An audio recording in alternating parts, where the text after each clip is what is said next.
I welcome class 9 students to this computer chapter. This is class 9. Chapter name is Internet, and this is second session of the chapter. We have concluded the first session. We will go to new session, and the title of our discussion will be web browser. We will discuss about the features and definitions of web browser. Let us start the chapter. A web browser is a software application for presenting, transversing information on the World Wide Web. Web browser helps us to view a page. Now students, you know that a web page or a website are created using programming or markup language. Common technique to create a website is HTML. Now website contains many pages, so we can say many web pages are present in one website. Now they are used as HTML coding technique, and we also use .NET, we use Java, we use PHP, Ruby, and there are many other programming language. So how we can see the effect of this coding?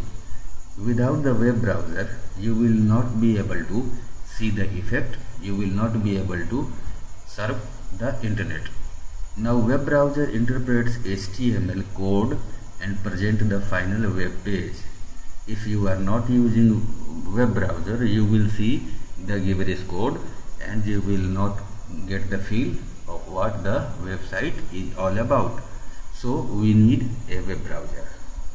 The home page or website you want to view needs a web browser, and different type of web browsers are present at our disposal. You can visit any other website by specifying the web address or URL of that website.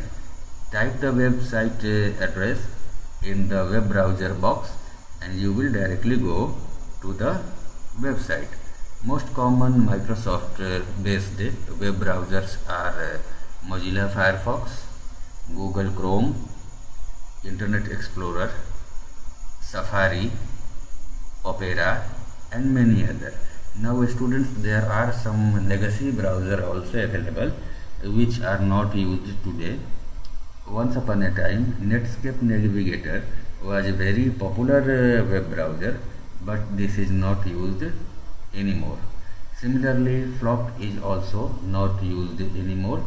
We generally use Google Chrome, Firefox, and Safari, Opera. These browsers are also available for other than Windows platform.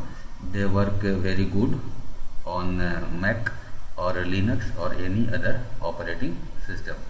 So students, let us go to the topic. The main area for viewing a web page is the space in the middle of the window. Scroll bars are present in the left hand side, right hand side, or at the bottom of the web browser. The main toolbar of a browser is located at the top side, and buttons are also available so that you can get different type of options. As we have discussed regarding website and web pages, so let us revise them once again. Web page makes up the World Wide Web. These documents are written in programming language and HTML, hypertext markup language, and these HTML codes are translated by web browser so that you can see the effect. Web page can have different type of content. Some are static content, some are dynamic content. Static content or a static page shows same information if we see it 10 times. Dynamic content are changed whenever new viewer or anything is updated. Now dynamic content and static contents are written in programming language such as PHP, Perl, ASP, JSP, Java, .NET, Ruby, many other language. And many web pages combines to make a website. So let us see the definition of a website. A website can be defined as a collection of HTML pages and subordinate documents on the www or World Wide Web, accessible from same URL residing on the same server. They are coherent and usually interlinked with each other. So let us see one browser. Students, as you can see on your monitor, we have a web browser, that is Internet Explorer, Microsoft Windows based web browser. You can see this is snapshot of a web browser. There are buttons also: file button, edit, view, favorite, tools and help. You can have any other web browser, and different browsers have different settings. So you can have this figure very changed, and the same browser having different version will also button present at different location. This is the URL, and you have to type here, and you have to press enter key or press on go. This is actually main toolbar. You can see main toolbar, and this is the middle area or the viewing area. Now you can follow the mouse cursor. This is slider on the right hand side, and this is slider on the bottom of the page. This is the viewing area, and all these are done with coding. So if you are coding, you can make this site of your own. These blue links are actually hyperlinks. If you click on these blue links, it will take you to another page. Now, exploring the World Wide Web with a web browser is called net surfing. Net surfing means visiting different type of web pages. The URL of a website has two parts. First, a part that is a method of file access, and the second is file location. Let us see what is file access method. The first part of URL proceeding, that is colon // tells the type of file access. Like example, HTTP is written, and sometimes you can see HTTPS. If HTTP is written, then it will say the server that store file is of HTTP type, that is hypertext transfer protocol. It means you are able to view that file. No correction, no editing, no writing, only view. There are other forms of server that use FTP, that is file transfer protocol, FTP colon, and there are some server using Gopher protocol. These are advanced knowledge, so in this class we will not bother about this Gopher and FTP anymore. Second part of that URL or website address is internet location, and you can see here is an example. In box you can see one file location example: http colon / www.egurukul.com/index.html.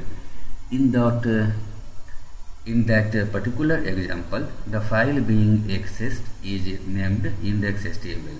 It means if you are going to this site, you will see this file, and it resides on a server. Server name is www.egurukul.com, and access method is HTTP. So URL also uses /. You can see two /. If you type a URL or a website incorrectly, your browser will not be able to go to that particular file, and you will get error message. Now in that particular figure, students, let me show you the figure. You have seen this blue type links, blue files. What are actually these blue links are all about? These links are actually called hyperlinks. Web pages on a website are linked together with a hyperlink that enables you to jump between web pages by clicking on a link. Specialized highlighted words are called hypertext, and sometimes they are underlined also. Hypertext are words on a web page that connect to a separate page or to another part of the same page. When you click on hypertext, you can move from one website to another website. that is called net surfing. Or sometimes if you click on a hypertext, it will take you to the same website or same page at different location. Your web browser will show you the content when the web browser completes transferring or translating the page. Now this process is called downloading. Accessing the information from internet and storing on your computer or your mobile is called downloading. Students, you all know about the downloading. Now there could be 5 or 10 hypertext link. How will you know that which link you have already clicked and how many links are there which are not clicked? Now it is recognized by the color. Now the exact color depends on your browser and documents you are visiting. Two common colors are used generally. If you click a website, now if you click a hyperlink, its color will be purple. Purple color shows that you have visited that link, and blue color means you have not visited the link. And how will you find the requested information of a website is done by search engine. With millions of web pages online, there are many millions and millions of websites available and pages available. How you will search for anything? You will have to spend many lifetime for using any information. So we use search engine. The World Wide Web is indexed using search engine, which are also known as spiders or robots or crawlers or worm. They are actually search engine program. These search engine come through the web document identifying the text on which you are using your keyword to match. Regardless of type of search you do, the result will be shown to you because there are spiders and robots on the website and search engine. Now there are two main types of search engine. Some are similar to a library card catalog sorted by subjects. These allow to locate a resource on common topic very quickly. If you want to find information in a more specific category, say anything musical instrument like guitar, you have to type there. For example, there is a search engine called Yahoo search engine. It offers a catalog search, and selecting a topic like education, you can have more specific search available or redefined search available for your topic. Students, I am showing you this Google search engine. Now the figure may change because Google always update and change their figure. This is a Google search engine, and this is actually the text box where you type your keyword and click on search. Now this there are another technique also. The second technique are others use indexes that you can search using your keywords. These engines are more useful if you are searching for a rare word or topic that do not fall in a particular category. Now search engines are very useful for us because they save our time. So how to search any keyword on any website or using search engine? Let us see some techniques. The search engine uses a powerful program called spiders or web crawlers, which keep on crawling on website to catch any newly published web page or document. The document and their web addresses are sent to indexing software, which are stored on the server, and they store the information newly published. When the user enter keyword, the search software searches its database and show you the relevant location. So different search engine, different methodology. Now let us see, there are some search engines I will show you. This is Google, this is Alta Vista, this is Metacrawler, this is Lagos, this is Yahoo, and web crawlers also. So you can see one different result. Students, any person is searching a particular thing and he is getting the result. So we can say that this is very common technique. Next point in our discussion is regarding the protocols that are used to send emails and receive email. Students, please follow the mouse cursor. As you can see that there are POP, IMAP and SMTP for mail. Now let us see how these work. Email is passed between computer on the internet using a protocol that is called SMTP, which is Simple Mail Transfer Protocol. SMTP is a part of TCP/IP. It means TCP/IP is a very broader protocol, and there are many protocols which are a part of TCP/IP. SMTP messages are converted by other programs on the computer into messages for the user, and some of the most used programs are actually Unix Mail or Client Mail, and sometimes Outlook Express also convert these messages so that you can read. Now sending the message part is done, and how you will receive the message. A new protocol, that is POP, was developed just to transfer the mail from host computer to personal computer. POP means a post office protocol. There is a POP server. A POP server allows PC to get mail from any SMTP server and merge it, that is integrate it with the mail, combining the two systems or the two PC user. New system was also developed, that is called IMAP4. IMAP means Internet Messaging Access Protocol. 4 means version 4. Internet Messaging Access Protocol version 4 keeps the mail on your server so that you can check your mail from anywhere. Now let us consider the POP and IMAP difference. In POP, you can check your mail from a particular device because you have downloaded the mail on particular device. But if you are using IMAP4, then your mail resides on your server and you have to log in from any of the device, and you can get your mail from that server directly. So we can say that IMAP is far more superior than POP. Students, let us discuss one more point, that is the type of server. One is web server and other is HTTP server.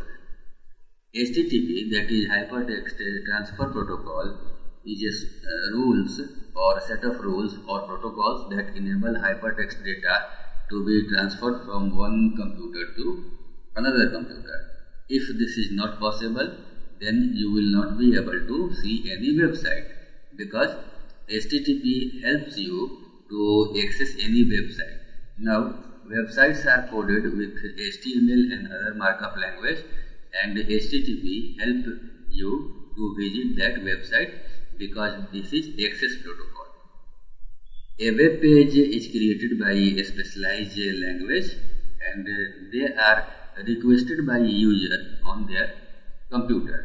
Let us see the definition of protocol. A protocol is a set of rules that governs the communication between many computers that are part of network. In order for two computers to communicate each other, they have a common set of language. Now there are many different type of networks and different type of programming language available. So there is a protocol which allows them to communicate among each other. And how this communication is possible? So these are possible using signals, that is digital signal and analog signal. Let us see one machine that is called a modem and its function. Definition of a modem. Now modem is made up of two words. MO means modulator and DEM means demodulator. Why this is called modem? There is a quick reference to it. Student, signals are of two types. One is a digital signal and second is analog signal. The quality of a digital signal is superior, but it is a weak signal. It is not able to cover more distance. On the other hand, quality of analog signal is inferior, but it is powerful and covers more distance. So, modem is a combination of a machine that converts digital signal to analog signal, and again it converts analog signal to digital signal. What is the benefit? It means that it converts digital signal to analog form and then allows the signal to cover greater distance, and at the receiver end modem again converts that analog signal to digital signal. So we can use the telephone line for our purpose. Hence we can use the modem to get the dual benefit. If we are using only digital signal, then we can get good quality, but we will not cover the distance. And if we are covering the distance with analog signal, we will not get good quality. Modem looks like a tiffin box. You can see, let me show you the figure. This is a modem. This is also a modem. Modem are of three types. One is external modem, look like a tiffin box. Second is internal modem. This is this. And another third type of modem is actually PCI card modem or hybrid modem, which is a combination of external and internal modem. A modem translates the digital data from your computer, and again it converts the analog signal to digital signal. External modems are a small device which can be installed or connected to the PC easily, and internal modems come along with your motherboard. Students, as you can see, we have covered the chapter, so revise this chapter and go through the video. Here are some good recap points are given. Try to get these points. We will again come back with next session, next chapter, next video. Till then, revise the syllabus. Bye bye.